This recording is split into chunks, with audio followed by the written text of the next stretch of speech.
Welcome back to Penn and Teller for us, or as I call it, Magic for Muggles. Let's have a look at our next wizard. Hi, I'm Matthew Holtzclaw, and I live in New York City, New York. Hi, welcome. I'll give you the grand tour. You know, if magic were real, I would add some square footage to this place. I think I probably was attracted to magic because magic is, at its heart, a display of power. It does give you a sense of, I can do something. I've always been attracted to the macabre and horror, and I like the irony of watching something violent and knowing that the people are totally safe. I think it's the same thing as magic. It's this beautiful irony inside your head of knowing what you're seeing is not real, and yet it appears to be so. My favorite magicians growing up, the first magicians I saw on TV were Penn and Teller. I thought that's what magic was, this personality and this attitude. The idea that I'm on the show with Penn and Teller, the 12-year-old me is screaming. But the 36-year-old me is screaming too, just quietly, but like a little girl with a flower basket and a bonnet.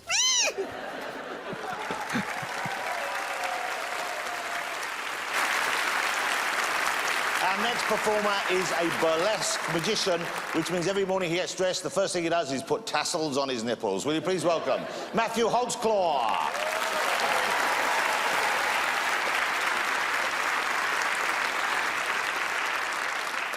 Wow, they said the stage would be huge, and it is. And they said the audience would be massive, and you are. So, of course, the trick that I brought involves the tiniest little white thread. Excellent planning on my part. I'm actually going to do two tricks tonight. The first trick is extremely elegant and beautiful, one of the most beautiful in the history of magic. It may evoke images of life, death, resurrection. And the second trick is devoid of all poetry. It's entirely vile and hateful and offensive to most cultures on the planet. We'll do the pretty one first. You know, this trick is incredibly difficult for me to do. Not technically, it's just there's something incredibly pretentious about a grown man solemnly tearing up a piece of thread in front of a bunch of strangers. As a bit of performance art, wearing a suit made of meat, howling atonally about my inner and outer body shapes. I think what's most difficult about this trick is that everyone knows the ending.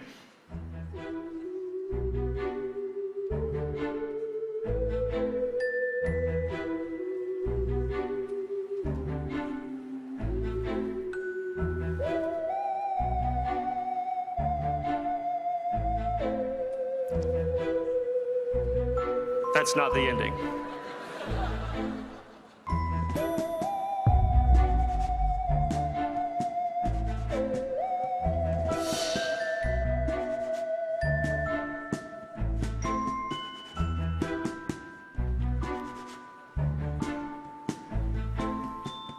Thank you. Souvenir. I'll sign that later. Somehow or another. So listen, I can do the gross trick, or I can give you a choice. I can do another pretty one. Do you guys want to see a pretty one, or you want to see a gross one? It's pretty unanimous. All right. You asked for it. This uses thread too. Just this much, though. And this little bit of thread is going to magically wind its way through my delicate, sensitive sinuses. You're welcome. It goes in the mouth first.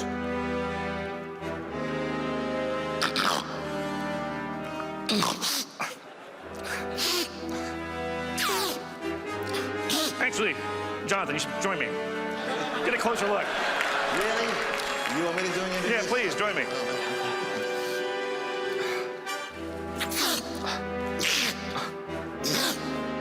Anyone want to change their vote at this point? Yeah, let's go pretty. You go pretty? I think this is pretty. All right, let's I have a college degree, by the way. String theory.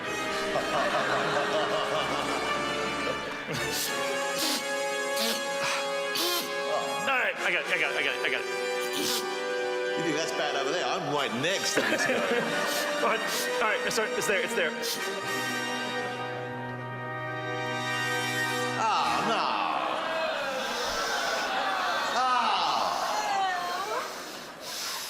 You just said gross, not really revolting. That's like, that's horrible.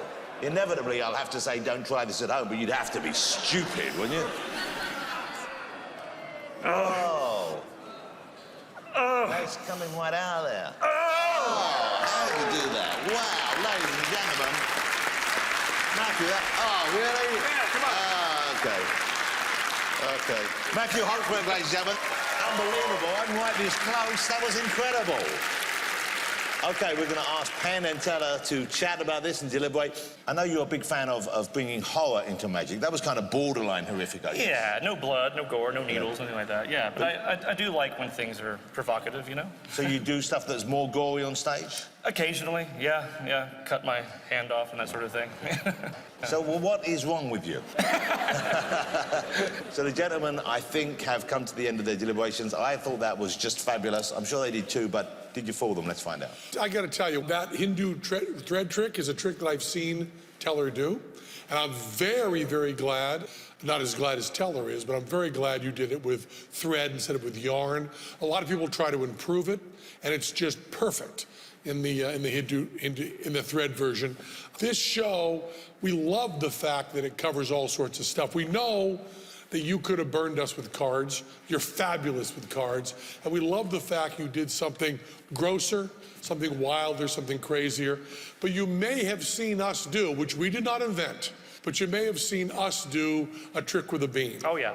And the trick you did with the thread is the same as our trick with the beam. Absolutely. But boy, making it with thread is fabulous. It's such a great idea to do that with thread. Yeah, it's true. I wish we'd thought of it. And if we thought of it, we would be doing it all the time. Right. That's a wonderful trick. We know how it's done. It did not lessen it at all. That was fabulous. Thank you. So, Matthew, let me just check. You're happy that they know what they're talking about right there? I'm just thrilled to be here. Yeah, I think you knew coming out here that knowing them as well as you do, that they were going to get you. Yeah, no, it's just a thrill to be here, guys. Thanks so much. Fabulous. But it was great. I know everyone here, we loved it, didn't we, ladies and gentlemen? It was awesome. I'm going to keep this as a souvenir. Matthew Holtzclaw, ladies and gentlemen. Thank you, Matthew. Time for another timeout, but don't go away, because we will be back with more magic.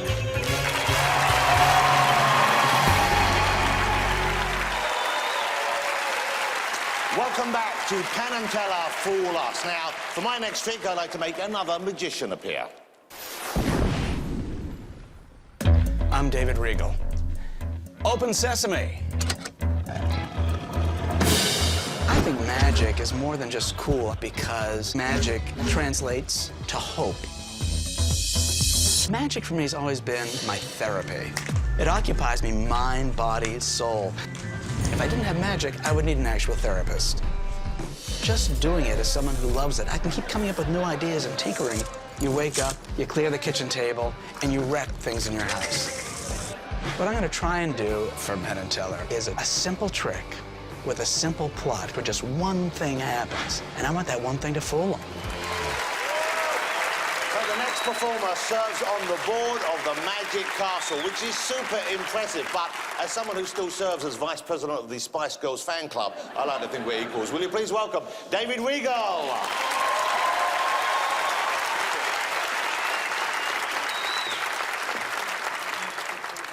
Before I get started, Teller, I'd like to give you this, so it's in safe hands for the duration. I want to tell you about a guy that means a lot to me. This is my grandfather. He was the guy in my life who was always, Grandpa, pick a card. Didn't matter what the occasion was. It was his birthday. Grandpa, pick a card. We're at a restaurant. Grandpa, pick a card. And near the end of his life, he called me to his bedside and he said, David, never ask another person to pick a card. So in honor of my grandfather, tonight, I will not have a card selected.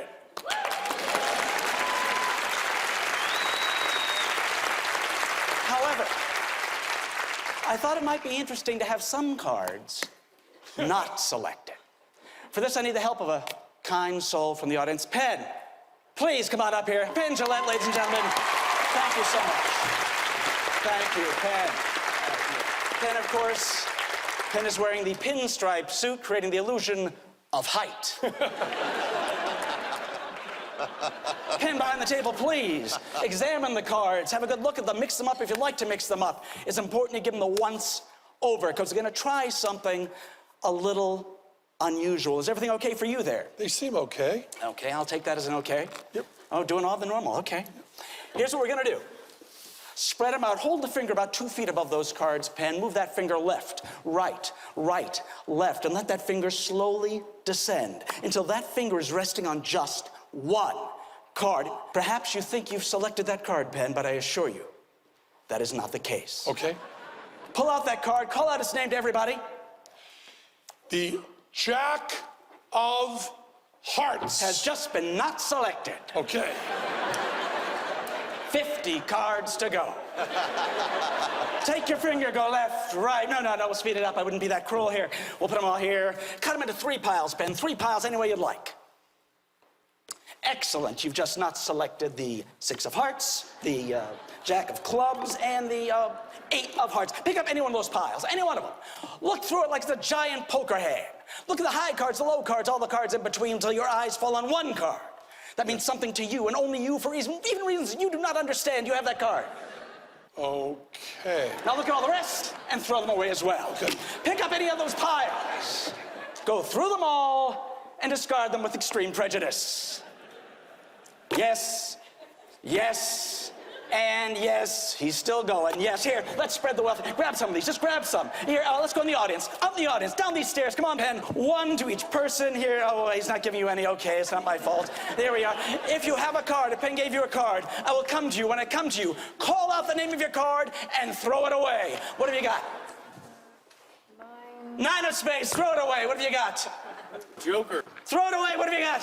10 of clubs. Throw it away. What have you got? Ace of hearts. Throw it away. What have you got? 4 diamonds. 4 diamonds. Throw it away. What have you got? Queen of spades. Throw it away. Anyone else? What do you got? In a club. Throw it away. Anyone else? Penn, follow me. We're not done. We still have a few cards. Few cards left, Penn. Here we go. We have a 5 of hearts, an ace of clubs, a 3 of diamonds, 4 of spades, 2 of hearts. Let's give them a little mix. I will lay them out just like this, Penn. Penn, I promise you, I will always count in this direction. Any number 1 to 5, I will discard. Number 1 to 5, what should go away? 1. 1, goodbye. 1, 2, 3, or 4? 4. 4, go away. 1, 2, or 3? 2. Go away. 1 or 2? 1. Goes away. We are down to 1 card.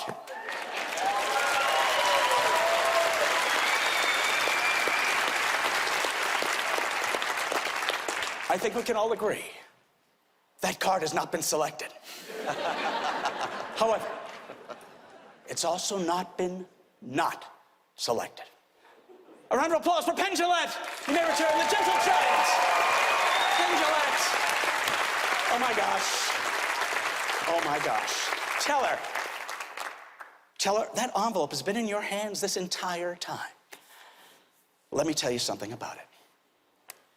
Near the end of my granddad's life, obviously, he couldn't see the cards as well as he used to see them. So I went out and got those big cards, the jumbo kind, held it right up to his face. He just grabbed them out of my hands and ran out back where we have the wood chipper. By the time he caught up with them, he'd destroyed every card in that deck, except for one. In that envelope is the one card buried with my granddad. Could you open it up? Keep it this side up. The card will slide out face down. Keep it face down, make sure nothing else is in that envelope. I will gingerly carry this card over to the table.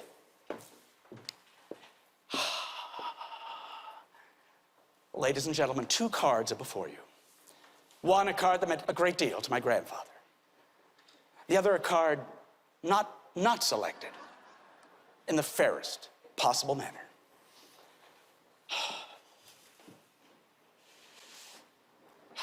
2 of hearts. 2 of hearts.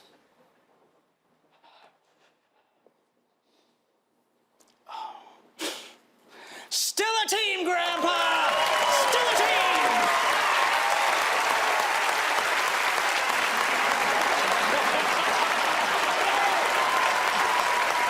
David Regal, ladies and gentlemen. How about that? That was great. David, that was fabulous. I can see the guys. Now, you know what I like to do when they're performing? I like to watch their faces, and Teller looked really like he was confused. He didn't know what was going on. Tell me, is it true that you met your wife doing magic? Yes, it is. I went into a bar I'd never been to before or since, and I showed her card tricks, and she liked them then. Yeah. And one thing led to another. Had you tried that on lots of other women beforehand, or was she the first lucky The gal? only successful occurrence of that happening, so I just married her. I figured, what the hell? Yeah, quit while you were ahead. Exactly so. Okay, I think the guys are ready, so we're going to go over now to Penn and Teller and find out whether or not they could work out how you did it. Now, this is a case where showmanship is everything. You had a legitimate deck of cards.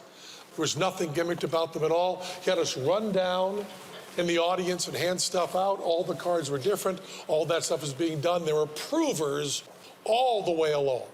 And then there's the final card you're going to choose from. And I don't really remember. Was I holding those or was he? I think you were holding those at the end, which gave you a little bit of time to do some stuff that may not have been above board. All that matters is those final few cards. And we think we have a pretty good idea what was up with those final few cards. But boy, it's a great trick. So you did not fool us, but man, I love that. Love it. That makes me feel good. What a great performer. David Regal. Thank you, David. Thanks for the use of the hall. Thank you so much. David Regal, ladies and gentlemen. Well, our folders are finished, but we are not. The best is yet to come because we still have an amazing trick in store for you from our legends, Penn and Teller, so stick around.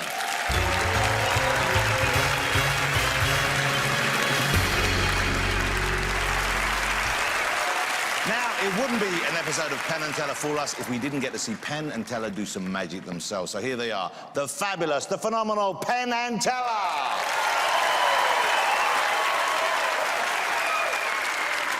Thank you. Several years ago, we did a series of documentaries for television. We traveled all over the world seeing street magic, close-up magic in all different cultures. And just about everywhere we went, everybody did one trick the same. They did the cups and balls. Almost every magician we met did the cups and balls. And the trick around the world didn't change very much, but the props did. In India, they had these hand-carved wooden cups and these little flocked cork balls. In China, they had these metal cups that were handed down generation to generation. But Till and I were working for the United States of America, so we used red plastic cups, and then we used aluminum foil balls. So we had the totally American and totally disposable cups and balls. And what it goes like this: you take the ball, place it in our hand, vanish it, it appears underneath the cup. That's the way it's done all around the world. You take the ball, you place it in your hand, you vanish it, and it appears underneath the cup. Here's a little variation Teller came up with, where he takes the ball, places it in his hand, then shows it underneath the cup, then it still appears underneath the cup. So you have 3 cups, 3 balls. Now, take that center ball, place it in the center cup, 2 side balls, put them wherever you want, they still regroup the center cup. I come over here, just a little tiny bit of juggling. There's a giant ball in the center cup, 1 more giant ball on either side, and of course, for the finish, it's an American baseball right there.